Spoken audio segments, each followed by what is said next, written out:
Imagine a prison you cannot escape. A prison that shrinks every day. This is not a horror movie script. This is reality for 1 in 2 million people. It has many names, but the most chilling one is Stoneman syndrome.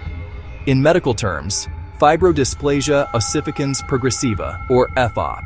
It is one of the rarest and most cruel genetic conditions known to science.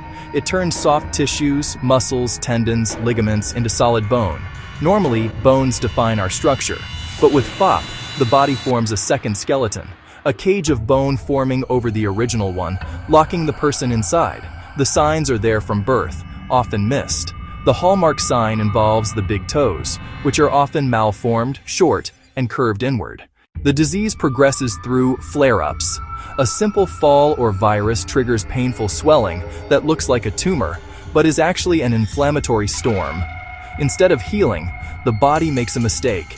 It replaces the muscle with bone. Once this bone is formed, it is permanent. It never disappears. Doctors in the past made tragic errors. Attempting to surgically remove the extra bone only triggers the body to produce even more, accelerating the freezing process. The progression usually starts from the neck and shoulders, moving down. The spine fuses into a solid rod, making bending or turning the head impossible. Perhaps the most dangerous aspect is when bands of bone restrict the ribcage. The simple act of taking a deep breath becomes a physical impossibility. For centuries, FOP was a mystery. But in 2006, researchers at the University of Pennsylvania finally found the key to the lock. They discovered a mutation in the ACVR1 gene. This gene acts as a receptor, a switch for bone growth. In healthy people, the switch turns on only when needed. In FOP patients, it is permanently stuck in the on position. The receptor is hypersensitive. It interprets almost any signal as a command to build bone, hijacking the body's repair system. Understanding the gene was the first step. The second step was finding a way to fix, block, or silence it. And that took another 15 years. While waiting for a cure, patients adapt. They use special tools to eat, dress, and work, showing incredible resilience as their mobility decreases. One of the hardest challenges is when the jaw fuses shut.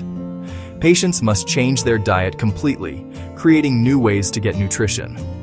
Imagine living with the constant fear that a simple bump against a doorframe could cause a permanent loss of movement. But the FOP community is strong. They share life hacks and technology, building a life of dignity despite the limitations of their bodies. Organizations like IFOPA connect patients globally, funding research and proving that no one has to fight this stone prison alone. Recently, hope arrived. Palovarotene became the first approved treatment. It acts like a fireman, reducing the inflammation before the bone forms. It targets the retinoic acid receptors, effectively dampening the signals that tell the body to build extra bone during a flare-up. But medicine isn't stopping there. The ultimate goal is gene therapy, using antibodies to silence the mutated ACVR1 gene entirely. Trials are promising. We are moving from simply managing pain to actually stopping the disease in its tracks. For the next generation of children born with FOP, the future looks completely different than it did just 10 years ago. Science is turning the impossible into the treatable. The stone prison is finally beginning to crack, letting the light in. Even the rarest diseases deserve our attention, because unlocking their secrets helps us understand the very essence of human biology. Awareness changes everything. Thank you for listening to the story of the Stoneman syndrome.